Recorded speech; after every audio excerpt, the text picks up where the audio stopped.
네, 이한류 함께하겠습니다. 오늘은 좋은정보위원님 최명석 위원님 자리했습니다. 두 분 안녕하십니까? 네, 네, 반갑습니다. 어서 오세요. 네. 네, 자 새해 들어서 이제 월, 화, 수요일 이렇게 처음으로 반짝 상승을 나타내면서 두 분의 해안이 매우 중요해 보입니다. 오늘 이한류 주제부터 살펴보겠습니다. 오늘은 큰손 국민연금의 선택 리오프닝주에 대해 알아보겠습니다. 하루에도 변동성이 너무나 커서 울고 웃고를 반복하고 있습니다. 처음 웃었던 계기는 중국에서 제로 코로나 정책을 완화시키면서 리오프닝주가 상승을 나타낸 것이 첫 계기가 되었죠. 그런데 이미 너무 많이 올랐다, 선반영이 되었다, 너무 기대보다 앞서갔다 라는 의견도 있었고, 또 최근에는 이런 리오프닝주가 상승을 나타내고 제로 코로나 정책이 완화되면서 코로나 감염자 수도 다시 재확산이 나타난다 하니까 이들 종목이 다시 움츠리고 있습니다. 거기다 오늘은 다시 반등. 도대체 어디에 초점을 맞춰야 될까요? 좋은정보위원님. 네. 앵커님께서 좀 정확히 지적해 주셨어요. 네. 사실 이제 그동안 리오프닝주, 이제 중국에서 뭐 한양역 해제도 있고, 뭐 또 제로 코로나 그것도 이제 철회하고 막 그래서 리오프닝주가 상당히 각광을 받았는데 오늘은 또 난데없이 반도체를 비롯해서 대형주가 많이 상승했잖아요. 참 어느 장단에 춤을 춰야 될지 잘 모르는 그런 장입니다. 아마 우리 개인 투자자들 입장에서 보시게 되면 상당히 피로감이 지금 누적되는 그런 장이 아닌가 생각이 듭니다. 자, 이럴 때일수록요. 저는 이제 항상 주식 경험이 한 30년 되기 때문에 개인 투자자들을 위해서 조언을 드리는 게 하나 있답니다. 우리가 알고 있는 그런 뉴스라든가 현상보다 먼저 선행해서 자리를 잡고 반영해 나가는 것이 바로 기술적 분석이다. 왜 오늘 이런 말씀을 드리냐. 자, 밤사이에 어땠나요? 미국 증시가 또 나스닥이 이제 음선을 맞고 어제 높게 한 1% 정도 출발해서 하다 보니까 미 증시 나스닥이 또 음선이 나왔죠. 특히나 테슬라 같은 경우가 좀 많이 내렸단 말이에요. 그래서 야, 오늘 또 이거 어떻게 되지? 라고 이렇게 생각을 하셨을 거예요. 또 애플도 어제 좀 많이 내렸고요. 그런데 보란 듯이 또 국내 증시는 오늘 또 양선으로 마감했어요. 다 이런 것들이 이미 자리를 다 잡았기 때문에 그렇습니다. 예. 그래서 이따 제가 시간이 되면 또 시황 전략을 잠깐 설명드릴 텐데 오늘 주제로 돌아와서 리오프닝주, 이제 연기금에서도 많이 사고 그러잖아요. 예. 그것을 우리가 지금 매수해야 되느냐, 그 이제 그 질문이신데 이걸 우리가 두 가지 꼭지를 봐야 돼요. 사실 아까 말씀드린 대로 항상 보면은 주식이라는 게 지금 코스피만 해도 한 26개 업종이 있고 네. 그다음에 2,300개 넘는 종목이 있어요. 지수가 오른다 해서 다 모든 종목이 오르는 거 아니고 항상 작용 대 반작용. 그러니까 소위 말해서 시속 게임이 이루어지면서 가는 거예요. 그래서 리오프닝 관련 종목들은 보세요. 이제 중국에서 어떤 얘기가 나오죠? 한국에 대해서 별로 감정이 안 좋다. 뭐 그래가지고 뭐 이것저것 또 뭐 캔슬하고 막 그러는 얘기가 나오잖아요. 근데 그게 뭐냐면 이미 우리가 늘 뉴스에서 얘기하고 시장에서 회자가 됐을 때는 주가가 많이 올랐을 때예요. 올라오고 나니까 그걸 또 빌미로 해서 주가가 내리거든요. 그렇죠. 그래서 그런 것들을 봤을 때 이미 이제 소위 말해서 리오프닝 관련주들은 그동안 많이 올랐다. 네. 예, 그래서 이제 이것을 우리가 보는 시각은 저는 한 두 가지 관점에서 보셨으면 해요. 첫 번째는 단기 관점, 예. 또 길게는 중기 이렇게 보실 필요가 있는데 단기로는 이미 어떻게 하냐면은 확진자 수가 많이 늘어나고 있잖아요, 중국에서. 그래서 이제 이것은 어차피 이제 엎질러진 물이니까 그렇다 치고 그에 따른 불확실성이 있어요. 그래서 우리나라도 결국 중국에서 입국하는 사람들 전수조사 그런 걸 하고 있잖아요. 이제 이런 것들이 리오프닝 관련주에서는 위축대가 만들 거예요. 두 번째, 우리가 이제 뭐 리오프닝을 볼 때 사실 뭐 다 마찬가지로 경기 민감주도 마찬가지지만 지금은 뭐가 있냐면은 어쨌든 뭐 올해 상반기까지는 경기 침체 국면이 이어질 것이라 그런 얘기가 나와요. 예. 그러면 이쪽으로 소비가 활발하지 않을 거예요.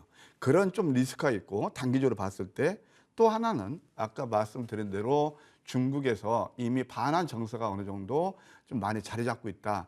이런 것들이 좀 좋지 않은 그런 요인이 될 겁니다. 중국 같은 경우는 코로나 급증 리스크가 있습니다. 그래서 이제 항상 이제 코로나 이렇게 보는 거예요.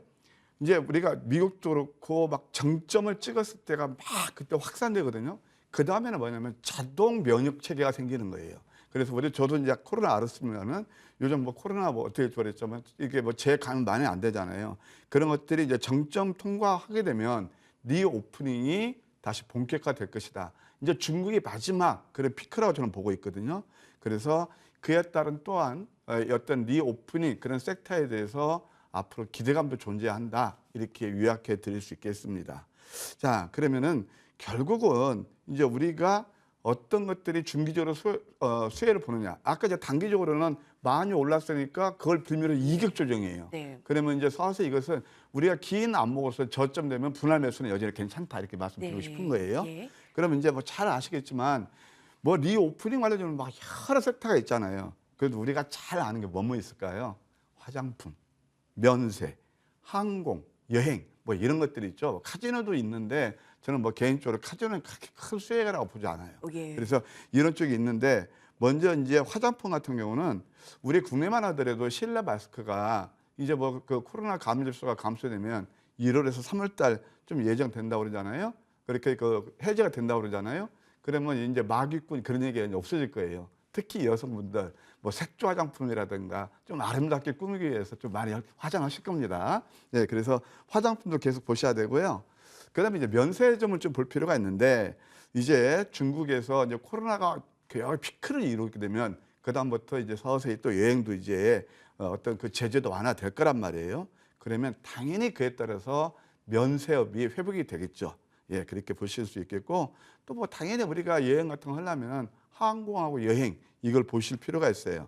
최근에 이제 참 주가가 보게 되면 선행해서 움직인다는 걸 많이 알 수 있어요. 그래서 뭐 참 좋은 여행이라든가 모두 투어 급등하다가 또 다시 누르고 있거든요. 근데 이런 것들도 결국은 앞으로 좀 올라올 것이다 그런 생각이 들어요.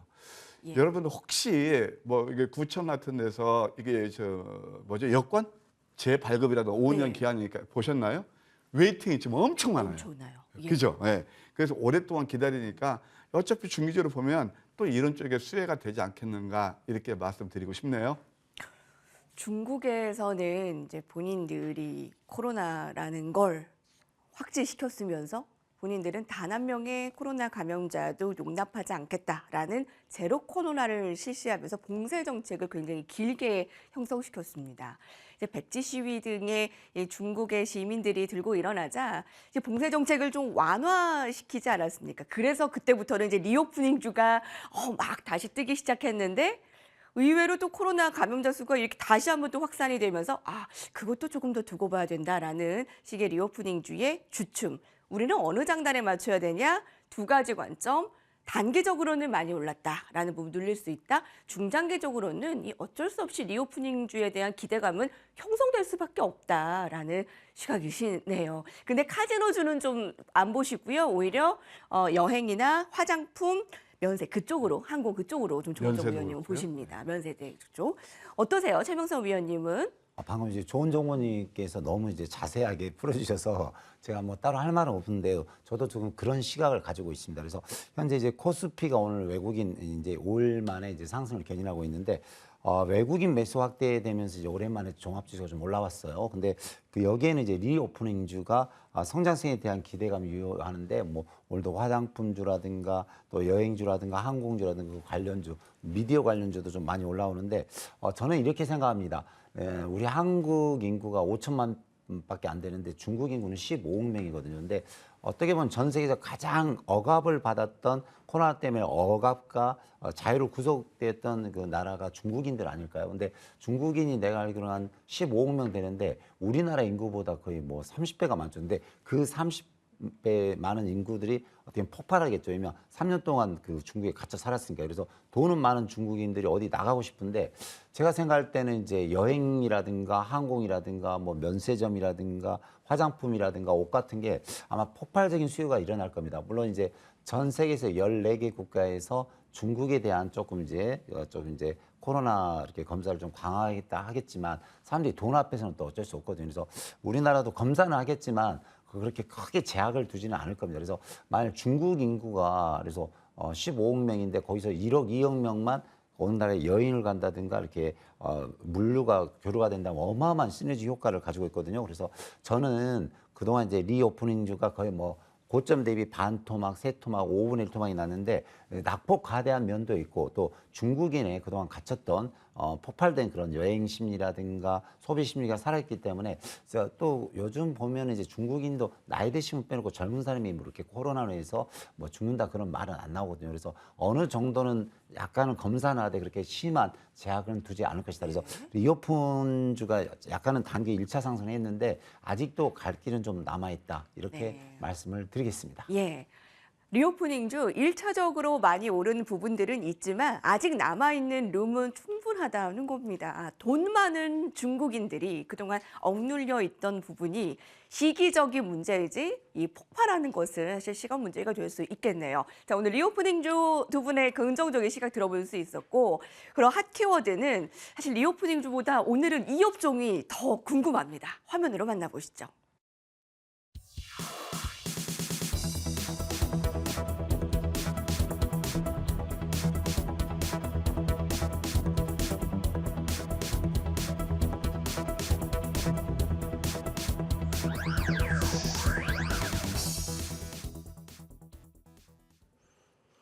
우리나라를 이끌고 가는 반도체 업종은 정말 국내에서도 많은 힘을 얻고 있습니다. 그런데 그동안 참 실적도 둔화되고 또 상황도 안 좋다 보니까 우리 증시도 같이 좀 힘이 없는 상황이 이어졌죠. 그래서 더 반가웠지 않았나 싶습니다. 삼성전자 상승 크게 나타냈고요. SK하이닉스는 무려 7% 상승. 하지만 52주 신저가이지 않았습니까? 너무 많이 떨어졌습니다. 그래서 이 세액공제에 대한 이슈도 있었지만 저가 매력도 무시할 수 없다라는 게 시각입니다. 자, 먼저 윤석열 대통령이 얘기한 이 투자에 대한 세액공제 그 내용부터 좀 봐야 되지 않을까요? 조은정보위원님? 예, 먼저 이렇게 우리 앵커님하고 방송하다 보면 소위 말해서 전문가 뺨치는 아주 대단한 식견을 가지고 계신 것 같아요. 아까 왜냐면은 사실은 저는 리뷰 오프닝 관련주보다도 오늘 핵심이 이거거든요. 딱 핵심 찝어주셨고 지금 반도체를 말씀하실 때 세액 공제도 있지만 많이 내렸다. 그게 답이에요. 예. 그래서 제가 이렇게 같이 저는 뭐 전문가로서 나와서 이렇게 이제 여러분 방송에서 모시고 있습니다만 우리 앵커님 대단하시다 그런 생각이 듭니다. 예. 감사합니다. 자, 일단 네. 이제 결론부터 말씀드리면 오늘 반도체 섹터가 왜 이렇게 많이 올랐을까요? 이것은요, 굉장히 중요한 의미를 가져요. 첫 번째, 코스피에서 시총 1위를 차지하는 게 바로 반도체거든요. 뭐 삼성전자, 하이닉스. 그러니까 이것이 그동안 많이 내려서 이제 올랐다는 그 하나, 이 시장 전체의 영향을 옹기로 불어 넣는다. 그렇게 말씀드릴 수 있겠고, 또 반도체 섹터에만 국한시켜서 설명드리자면 그동안 많이 내렸다는 거예요. 그래서 제가 늘 그런 말씀 드리잖아요. 사실 뭐 저와 함께 하시면 제가 머니투데이에서 이제 한 3년 동안 방송을 하고 있는데 여러분께 제발 좀 많이 오르는 거 이슈화되고 스포트라이트 받는 것들 뉴스 나고 뒤늦게 가당하지 마시고 우리 최민수 형님도 마찬가지로 바닥 K 바닥 저도 그렇고 늘 저점을 잡는 거란 말이에요. 그렇게 해서 또 한 번 오늘 느끼셨을 거예요. 자, 어쨌든 그래서 내린 만큼 충분히 투자 매력이 있다 그렇게 말씀드릴 수 있겠고 거기다가 살짝 가미된 게 뭐냐 정부에서 저는 이게 굉장히 잘한다고 봅니다. 지금 중국 같은 데도 반도체 굴기 정책을 쓰고 있잖아요. TSMC 대만 정부에서 30년 동안 밀어가지고 지금 굴지에 1위 기업이 됐습니다. 네. 근데 우리나라는 어땠죠? 맨날 뭐 중국으로 뭐 기술 뭐 빼고 맨날 그러면서 그동안 상당히 한 5년 동안 움츠려 있었던 게 사실입니다. 그것을 이번에 대통령께서 어떤 말씀하시냐면 투자 세액 공제액을 최대 5%까지 시행하겠다라고 했어요. 근데 이번에 이제 국회에서 8% 정도밖에 안 됐잖아요. 그것을 또 대통령께서 진노하셔가지고 15% 했다. 사실 이것도 이제 어떻게 보면은 빌미죠. 모멘텀이라고 볼 수 있는데 이것도 그동안 하여튼 뭐 이렇게 굉장히 그 갈증을 해소시켜주는 그런 이슈가 됐다. 이렇게 말씀드릴 수 있겠습니다. 늘 대통령께서 강조하시는 게 뭐냐면 현 정부 핵심 사업을 반도체 말씀하셨거든요. 이것이 결국 우리가 이런 말이 있습니다. 주식격언에 정부 정책에 맞서지 마라. 이건 어차피 정부에서 또 트렌드가 그렇고 강력하게 밀어붙이는 그런 바로 반도체 그 여파이니까 그걸 우리가 관가할 수가 없겠죠. 그래서 현 정부의 핵심 사업이라는 것을 우리가 또 한번 알아두실 필요가 있고 또 하나 CES 이것이 2023년 이제 1월 5일부터 이제 개최가 되잖아요. 이것도 조금은 영향을 미칠 것이다 이런 생각이 듭니다. 곁들여서 물론 좀 시간이 조금 이제 여유가 있는 것 같아서 네네. 이게 상당히 좀 의미가 있는 게 제가 한번 오늘 코스피 차트를 한번 통해서 왜냐하면 이렇게 대장주니까 상징적 의미를 갖죠. 자, 이게 코스피 차트거든요. 이게 지금 보게 되면 제가 10월 달 4분기 좀 우리가 기대를 하자라고 해서 10월 달 이때가 안 좋았을 때거든요. 그러면은 이때 좀 주가 한번 크게 올랐죠. 여기서 쌍고점을 찍고 이렇게 많이 내렸단 말이에요. 그러면 지금까지 반도체 좋은 얘기 하나도 안 나왔어요. 시장 좋은 얘기 하나도 안 나왔어요. 그런데 이렇게 왜 주가가 많이 올랐을까요? 오늘 주수가 올랐을까요? 간단합니다. 아까도 제가 말씀드렸죠. 주식을 하다 보면 닭이 먼저인지 계란이 먼저인지 모르겠지만 이 기술적 분석이 이렇게 중요하다는 걸 또 한번 말씀드려요. 자, 이게 뭐냐면은 제가 방송마다 말씀을 드렸거든요. 이게 하나, 둘, 셋, 쓰리 버텀이에요. 3중 바닥이라는 겁니다. 보조지표가. 노란색은 과매도를 알리는 거거든요. 그리고 이것도 제가 어제 어떤 말씀을 드렸냐면 이게 개미학기 패턴이다. 개미학기 패턴이면 어떻게 된다고 그랬죠? 그 다음에 이것은 이제 하반 경직이다. 오늘 밑꼬리를 상당히 커버했거든요. 그러면서 이렇게 올랐는데 딱 여기서 보셔야 될 게 있어요. 이격도예요. 그러니까 저는 여러분께 이 기술적 이격도가 이렇게 벌어지면 앞으로 돌파하기가 쉬워집니다. 그래서 항상 오늘 이것이 결국은 뭐 삼성전자, 하이닉스가 이 지금 시세를 주도했고 물론 다른 종목도 마찬가지지만 이것이 상징적 의미를 갖는다 이렇게 볼 수 있겠고요. 네. 그럼 앞으로 코스닥은 어떻게 되느냐? 코스닥 같은 경우도 어제가 좀 코스닥 양선 났죠. 이게 결국은 뭐냐면 시장이 괜찮다는 게 1월 효과를 기대할 수 있다는 게 뭐냐면 키 맞추기 상승이 일어나요. 약세장에서는 키 맞추기 하락이 나지만 형님 먼저 아우 먼저 하면서 키 맞추기 상승이 일어난다. 상당히 좋은 흐름, 저는 모습이라고 봅니다. 그리고 하나만 더 팁을 드릴까요?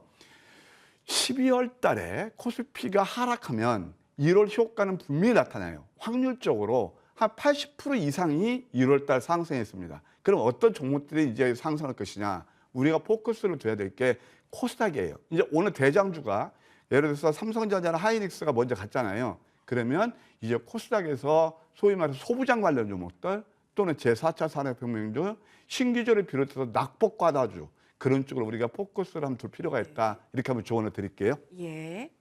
말씀하신 대로 시가총액이 큰 업종이 상승하자 지수의 오름폭도 꽤 크고 또 우리나라의 산업의 기둥 반도체가 상승하니 또 우리도 심리적으로도 좀 안정이 된 감이 있었습니다. 대한상공회의소에서 정부에서 내놓은 이번 세해 공제에 대해서 그렇지 않아도 뭐 경기 침체로 인해서 올 연초에 기업들의 투자는 뭐 생각지도 못하는 일이었는데 이번 그 윤 대통령의 정책으로 인해서 뭐 바로 투자로 이어지지는 않겠지만 마중물은 충분히 될 수 있을 그렇죠. 것이다라고 논평을 내놓더라고요. 오늘 종목들을 좀 볼까요? 네. 오늘 특징주는 역시 가장 많이 오른 하이닉스 시가총액이 크면서 특징주라고 말씀드릴 수 있겠습니다. 너무 많이 내렸잖아요. 너무 많이 내렸죠. 네. 근데 참 이거 제가 이제 그 30년 했잖아요. 야, 이거 보면 참 소름 돋을 정도로 절묘하다. 그러니까 이럴 때는 전혀 시장에 노출이 안 되고 얘기가 안 나옵니다. 근데 제가 그때는 이제 어떤 말씀을 드렸냐. 반도체 업황을 보시려면 재고가 최고 많을 때 그때가 주가가 바닥이다. 물론 그 상태부터 좀 더 내리는 건 사실이에요. 그러나 크게 내리지 않고 한꺼번에 만회를 시키잖아요. 이것도 똑같습니다. 이격도를 보세요. 캔들을 보실까요? 이게 황금 맥점 전략 넘버1입니다. 그래서 이 역전된 망치에 도지 캔들이 나오면서 음선, 그 양선이 뽑았거든요. 그래서 하이닉스를 볼 수 있는데 하이닉스는 이제 실적이 썩 좋지 않았잖아요. 반도체 업황이 안 좋단 말이에요. 근데 주가는 그랜저 검증에 의해서 먼저 선행해서 움직여요. 그러니까 주가가 먼저 움직이거든요. 아까 앵커님 말씀드린 대로 실제 정부 정책에 바로 드라이브 되기 전에 주가는 선행해서 움직인단 말이에요. 그 기대감, 꿈의 기울기로 오르는 거거든요. 그래서 이렇게 오늘 하이닉스가 상당히 좋았다. 실적이 이제 바닥을 좀 쳤다고 저는 보고 있고, 그다음에 뭐 재고도 이제 거의 바닥 최고점이죠. 새 공제라든가 이제 결국은 재고가 이제 많이 늘어나니까 감산하겠죠. 우리가 이제 유가가 만약에 이제 예를 들어서 내리면 감산하듯이 반도체도 이제 감산하면서 그동안 치킨 게임이 일어나서 우리나라 삼성전자 하이닉스가 살았잖아요. 그래서 그런 어떤 효과가 있지 않나 그런 생각이 듭니다. 예. SK 하이닉스 뭐 아직은 뭐 갈 길이 멀지만 오늘을 계기로 지금 좀 힘을 더 냈으면 하는 바람입니다.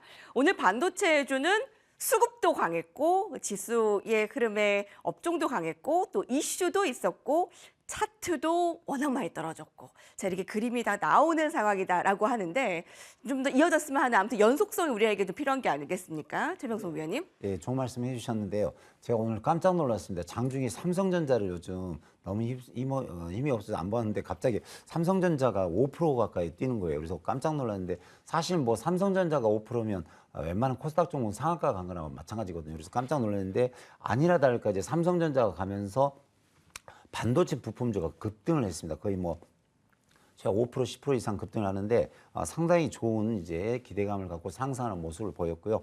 여기에는 이제 반도체 세액 공제로 해서 대기업은 25%, 또 중기는 35%까지 확대한다는 정책인데 상당히 좀 힘든 이제 기업, 중소기업, 대기업에게 정부에서 좀 당근을 주는 정책이 아닐까 저는 상당히 좀 환영하고 있고요. 그래서 이제 오늘 외국인 쪽에서 오늘장 이제 반도체주를 집중 매수가 들어왔거든요. 그래서 특히 이제 삼성전자 반도체 뭐 공급 정책 수정 기대감에서 삼성전자를 비롯한 많은 이제 반도체 주식들이 급등이 나오는데 일단은 저는 오늘 삼성전자가 거의 장중에 5%를 찍었고 많은 거래량이 들어오고 또 외국인 매수가 들어옴에 따라서 어느 정도는 좀 바닥을 찍었다고 보고 있고요. 시장도 좀 바닥을 찍고 삼성전자가 감으로써 반도체 부품점에서 좀 어느 정도 바닥을 찍고 급등할 수 있는 그러니까 반도체 삼성전자를 비롯한 반도체 주식이 정부의 세액 공제 그 25% 뉴스인에서 여기서 전환점을 가지고 상승할 수도 있다. 이렇게 좀 긍정적인 희망을 가지고 있습니다. 대형주 그리고 중소형 뭐 소부장 네. 장비주들까지 네, 오늘 네. 어떤 특징주가 좀 눈에 띄셨어요? 그 가운데 예, 뭐 저는 이제 대장주가 삼성전자니까 원래 이제 좋은 정보님이 2달 가까이 삼성전자를 밀었는데 오늘 좀 약간 좀 바뀌었습니다. 근데 삼성전자가 어느 정도는 바닥을 찐 것 같아요. 그래서 뭐 반도체 대장주 삼성전자 아니겠습니까? 근데 좀 낙폭 가대죠. 그래서 거의 뭐 96,000원, 10만 원 같던 주식이 5만 원대였는데 우리 시청자님들 상당히 그동안 고생 많이 하셨는데요. 자, 이번에 시장이 안 좋으면서 6만 5천 원대 가다가 다시 오늘 이제 5만 5만 5천 원대까지 와서 오늘 5만 7천 원인데 저는 여기서 이제 바닥을 찍고 올라간다고 봅니다. 그래서 말이 그렇지 뭐 대기업에서 세액공제에 25%, 중기 35% 확대한다는 거 어마어마한 혜택을 준 거거든요. 그래서 삼성전자가 제가 볼 때는 전고점 한 6만 5천 원까지는 단기적으로 갈 수 있으니까 삼성전자 보유하신 분 좀 화이팅 하시고요. 그다음 2년 동안 고생 많이 하셨는데 정부에서 밀어주면 웬만한 종목 많이 갑니다. 그래서 삼성전자가 바닥을 찍고 올라가면서 그 관련된 반도체 부품지라든가 여러 가지 소부장 관련주가 상승이 나올 수 있다. 이렇게 희망적인 메시지를 드리겠습니다. 세액공제 없고 반경 나설까? 오늘의 핫 키워드는 반도체주였습니다.